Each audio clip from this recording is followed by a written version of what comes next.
Hello friends. Welcome to my YouTube channel and Facebook page. Today, I will show you how to fix we can't find your camera.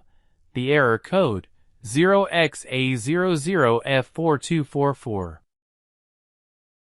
Let's go start. Right-click the Windows Start icon in the bottom left corner of your screen, then click Computer Management from the pop-up menu. Then click Device Manager. On the right side, go to Cameras and right-click on Integrated Webcam.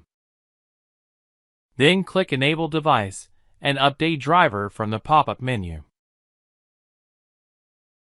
In the search box on the taskbar, enter Camera, right-click Camera. Successfully. If you are first visiting my YouTube channel and Facebook page, please subscribe, like, follow and notify the bell icon click and see your next updated video.